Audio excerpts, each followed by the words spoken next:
नमस्कार दोस्तों, कैसे आप? उम्मीद करता हूँ ठीक होंगे। तो आज हो गया हमारा 7 जनवरी 2021 और हम सोल्व करने वाले हैं आज का करंट अफेयर। आज के करंट अफेयर से क्या कुछ क्वेश्चन आंसर बन सकते हैं, वे सभी क्वेश्चन आंसर आपके लिए छांट के लेके आया हूँ। आपसे रिक्वेस्ट है, प्लीज़ आप वीडियो को अंत तक देखिएगा। तो फ्रेंड्स, हमने ऑलरेडी अनाउंस कर दिया था कि हमने आप लोगों के लिए एक क्विज व्हाट्सएप ग्रुप बनाया है जिसमें आपकी डेली क्विज होती हैं। तो उस ग्रुप का लिंक हमने डिस्क्रिप्शन में दे रखा है, आप वहां से हमारे ग्रुप को ज्वाइन कर सकते हैं। इस करंट अफेयर की आपको पीडीएफ चाहिए तो हमारे टेलीग्राम ग्रुप को ज्वाइन कर सकते हैं, उसका लिंक हमने डिस्क्रिप्शन में दे रखा है। तो चलिए हम शुरू करते हैं आज का हमारा डेली करंट अफेयर। आज 7 जनवरी 2021 का करंट अफेयर। तो दोस्तों, हमारा पहला क्वेश्चन, कोरोना के बढ़ते कहर के बीच ब्रिटेन के बाद अब किस देश ने दोबारा सख्त लॉकडाउन लगा देने का फैसला किया है? तो इस क्वेश्चन का हमारा राइट आंसर हो जाएगा जर्मनी, जो कि हमारा दूसरा ऑप्शन है।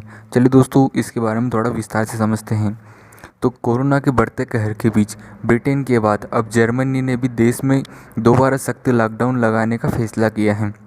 कोरोना वायरस के खतरे को बढ़ावा देख जर्मनी की सरकार ने देशव्यापी लॉकडाउन बढ़ाने का घोषणा किया है, जिसमें पूरी तरह से सख्ती बरती जाएगी। जर्मनी की चांसलर एंजेला मर्केल ने इसे लेकर बयान जारी किया है।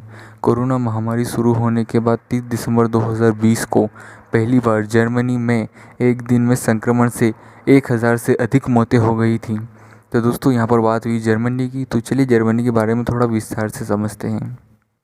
तो फ्रेंड्स, जर्मनी की मुद्रा यूरो है, जो कि 90.55 रुपया भारतीय रुपये से इसकी गणना की जा सकती है। यानी कि भारत में 90.55 रुपये और जर्मनी की 1 यूरो के बराबर है, और जर्मनी की राजधानी बर्लिन है। तो दोस्तों, चलिए अब हम सोल्व करते हैं हमारा अगला क्वेश्चन। तो हमारा अगला क्वेश्चन है, कोरोना वायरस संकट के कारण ब्रिटेन के पीएम बोरिस जॉनसन का इस माह का किस देश का दौरा टल गया है? तो इस क्वेश्चन का राइट आंसर हो जाएगा भारत का, जो कि हमारा चौथा ऑप्शन है। चलिए दोस्तों, इसके बारे में थोड़ा विस्तार से समझते हैं। तो कोरोना वायरस संकट के कारण ब्रिटेन के पीएम बोरिस जॉनसन का इस माह का भारत दौरा टल गया है। ब्रिटिश पीएम जॉनसन को भारत में गणतंत्र दिवस समारोह में बतौर मुख्य अतिथि शिरकत करना था। गौरतलब है कि ब्रिटेन में कोरोना वायरस का नया स्ट्रेन मिलने के बाद वहां लॉकडाउन लगाया गया है ताकि संक्रमण को फैलने से रोका जा सके। माना जा रहा है कि वायरस का नया प्रकार तेज़ी से संक्रमण फैलाता है। तो फ्रेंड्स, यहाँ पर बात हुई ब्रिटेन की, तो चलिए ब्रिटेन के बारे में थोड़ा समझ लेते हैं। तो फ्रेंड्स, ब्रिटेन की मुद्रा स्टर्लिंग पाउंड है, जो कि भारत में 90.55 रुपये और वहाँ की 1 स्टर्लिंग पाउंड इस भारत के 99 रुपये के बराबर है। तो दोस्तों, आपको बता दूं, ब्रिटेन की राजधानी लंदन है और दुनिया की सबसे महंगी मुद्रा ब्रिटेन देश की है। तो दोस्तों, याद रखिए, काफ़ी ज़्यादा इंपॉर्टेंट क्वेश्चन है आपके एग्जाम के लिए, से ज़रूर से याद कर लीजिएगा। तो चलिए अब हम सोल्व करते हैं हमारा अगला क्वेश्चन। तो दोस्तों, हमारा अगला क्वेश्चन है, केंद्रीय खेल मंत्री किरेन रिजिजू ने हाल ही में किस शहर में असम राइफल्स पब्लिक स्कूल यानी ARPS का खेलो इंडिया स्पोर्ट स्कूल के रूप में शुभारंभ किया है? तो फ्रेंड्स, इस क्वेश्चन का राइट आंसर हो जाएगा शिलांग में, जो कि हमारा पहला ही ऑप्शन है। चलिए दोस्तों, इसके बारे में थोड़ा विस्तार से समझते हैं।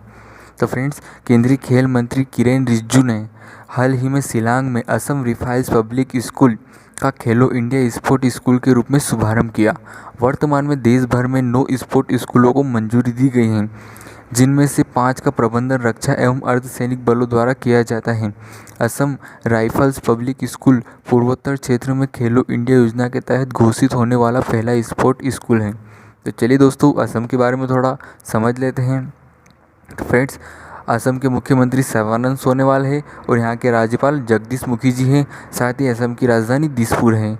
और दोस्तों, आपको बता दूं, असम राज्य की स्थापना 1 नवंबर वर्ष 1956 को देश के 13वें राज्य के रूप में की गई। दोस्तों, याद रखिए, काफ़ी ज़्यादा इंपॉर्टेंट क्वेश्चन है आपकी एग्ज़ाम के लिए। चलिए अब हम बढ़ते हैं अपने अगले क्वेश्चन की ओर। दोस्तों, हमारा अगला क्वेश्चन है, द कार्निवल ऑफ फिलैंथ्रोपी की रिपोर्ट के मुताबिक वर्ष 2020 में दुनिया में सबसे ज़्यादा दान किस व्यक्ति ने दिया है? तो फ्रेंड्स, इस क्वेश्चन का राइट आंसर हो जाएगा जेफ बेजोस, जो कि हमारा पहला ही ऑप्शन है। तो दोस्तों, चलिए इसके बारे में थोड़ा विस्तार से समझते हैं। तो friends, the carnival of philanthropy ने सबसे बड़े दान की वार्षिक सूची जारी की है। पहले स्थान पर मौजूद अमेजन के मुखिया जेफ बेजोस ने वर्ष 2020 में जलवायु परिवर्तन से मुकाबले के लिए $10 अरब का दान किया है। दूसरा सबसे बड़ा दान फिल नाइट और उनकी पत्नी पेनी ने किया है। नाइट और उनकी पत्नी ने नाइट फाउंडेशन को 90 करोड़ डॉलर और ऑरेगन यूनिवर्सिटी को 30 करोड़ डॉलर दिए हैं। तो दोस्तों इसके बारे में थोड़ा विस्तार से समझते हैं। तो दोस्तों यहाँ पर बात हुई थी अमेजन की, तो चलिए अमेजन के बारे में हम जान लेते हैं। तो अमेजन की स्थापना 5 जुलाई वर्ष 1994 में की गई और अमेजन का मुख्यालय वाशिंगटन में है, जो कि अमेरिका का अंतर्गत आता है और अमेरिका की राजधानी वाशिंगटन डीसी है। और दोस्तों आपको बता दूँ अमेजन के संस्थापक जेफ बेजोस है। तो याद रखिएगा दोस्तों, काफ़ी ज़्यादा इंपॉर्टेंट क्वेश्चन है आपके एग्जाम के लिए, इसे जरूर से याद कर लीजिएगा। चलिए अब हम सोल्व करते हैं हमारा अगला क्वेश्चन। तो दोस्तों ये रहा हमारा अगला क्वेश्चन। भारत में ब्रिटेन का उच्चायुक्त निम्न में से किसे नियुक्त किया गया है? तो फ्रेंड्स इस क्वेश्चन का राइट आंसर हो जाएगा अलेक्जेंडर एलिस, जो कि हमारा दूसरा ऑप्शन है। तो चलिए फ्रेंड्स इसके बारे में थोड़ा विस्तार से समझते हैं। तो फ्रेंड्स अलेक्जेंडर एलिस को भारत में ब्रिटेन का उच्चायुक्त नियुक्त किया गया है। वे सर फिलिप वार्टन का स्थान लेंगे। एलिस ब्रिटेन में उपराष्ट्रीय सुरक्षा सलाहकार के पद पर थे। इससे पहले वे लिस्बन और ब्राज़ील में भी सेवारत रह चुके हैं। तो दोस्तों काफ़ी ज़्यादा इंपॉर्टेंट क्वेश्चन है आपके एग्जाम के लिए, इसे जरूर से याद कर लीजिएगा। चलिए अब हम सोल्व करते हैं हमारा अगला क्वेश्चन।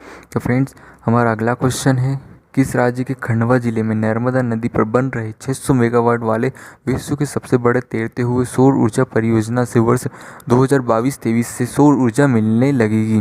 तो फ्रेंड्स इस क्वेश्चन का राइट आंसर हो जाएगा मध्य प्रदेश में, जो कि हमारा पहला ही ऑप्शन है। और फ्रेंड्स आपको बता दूं मध्य प्रदेश के अंतर्गत ही खंडवा जिला आता है। तो चलिए इसके बारे में थोड़ा विस्तार से समझते हैं।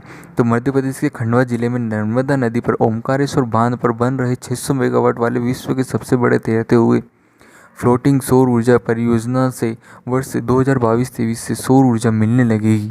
600 मेगावाट वाले इस परियोजना में अनुमानित निवेश 3000 करोड़ रुपए हैं। सोलर पैनल जलाशय में पानी की सतह पर तैरते रहेंगे। बांध का जल स्तर कम ज़्यादा होने पर यह स्वतः ही ऊपर नीचे एडजस्ट होते रहेंगे। तेज लहरों और बाढ़ का इन पर कोई प्रभाव नहीं पड़ेगा। सूर्य की किरणों से निरंतर बिजली का उत्पादन मिलता रहेगा। तो फ्रेंड्स चलिए मध्य प्रदेश के बारे में थोड़ा समझ लेते हैं। तो फ्रेंड्स मध्य प्रदेश के मुख्यमंत्री शिवराज सिंह चौहान हैं और यहाँ के राज्यपाल आनंदीबेन पटेल जी हैं। साथ ही मध्य प्रदेश राज्य की स्थापना 1 नवंबर वर्ष 1956 को की गई। भाषा के आधार पर राज्य चुने जाने के कारण फजल अली आयोग द्वारा की गई। फ्रेंड्स आपको बता दूं वर्तमान मध्य प्रदेश में लोकसभा सीट 11 है और विधानसभा सीट 230 है। फ्रेंड्स याद रखिए काफ़ी ज़्यादा इंपॉर्टेंट क्वेश्चन है। चलिए अब हम सोल्व करते हैं हमारा अगला क्वेश्चन। तो फ्रेंड्स ये रहा हमारा अगला क्वेश्चन, हाल ही में किस राज्य सरकार ने बर्ड फ्लू के कारण एवियन इन्फ्लुएंजा वायरस के बढ़ते प्रकोप देखते हुए आपदा घोषित कर दिया है? तो फ्रेंड्स इस क्वेश्चन का राइट आंसर हो जाएगा केरल राज्य सरकार ने, जो कि हमारा पहला ही ऑप्शन है। चलिए इसके बारे में थोड़ा विस्तार से समझते हैं। तो फ्रेंड्स केरल सरकार ने बर्ड फ्लू के कारण एवियन इन्फ्लुएंजा वायरस के बढ़ते प्रकोप देखते हुए आपदा घोषित कर दिया है। कोरोना वायरस महामारी के बीच राजस्थान, मध्य प्रदेश, हिमाचल प्रदेश, केरल और गुजरात में बर्ड फ्लू अब बड़ा खतरा बनता जा रहा है। इन राज्यों में अब तक सैकड़ों पक्षियों की मौत हो चुकी है। उत्तर प्रदेश, उत्तराखंड, हरियाणा, पंजाब, कर्नाटक, झारखंड, बिहार, तमिलनाडु और जम्मू कश्मीर अलर्ट पर है। और दोस्तों यहाँ पर बात हुई केरल की, तो चलिए केरल के बारे में थोड़ा विस्तार से समझते हैं। तो फ्रेंड्स केरल के मुख्यमंत्री पिनराई विजयन जी है और राज्यपाल आरिफ मोहम्मद खान जी है और साथ ही यहाँ की राजधानी तिरुवनंतपुरम है। और दोस्तों आपको बता दूँ केरल राज्य की स्थापना 1 नवंबर वर्ष 1956 को की गई।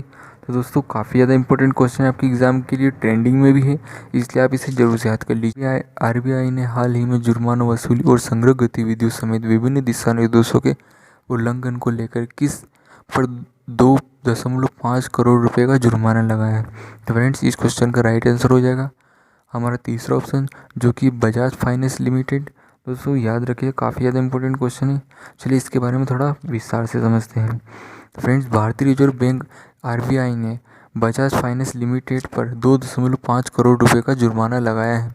इसके पीछे कारण रिकवर और कलेक्शन प्रक्रियाओं समेत विभिन्न निर्देशों का उल्लंघन है। कंपनी के खिलाफ रिकवरी व कलेक्शन तरीकों को लेकर बार बार शिकायतें भी आई हैं।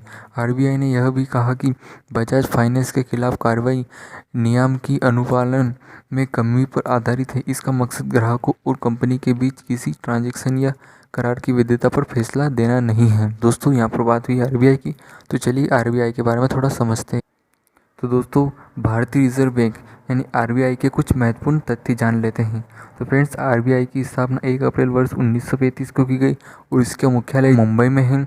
और दोस्तों आपको बता दूं, आरबीआई के वर्तमान गवर्नर शक्तिकांत दास जी हैं। दोस्तों ये अगर आपने अभी तक इस वीडियो को लाइक नहीं किया तो प्लीज़ से लाइक कर दीजिए।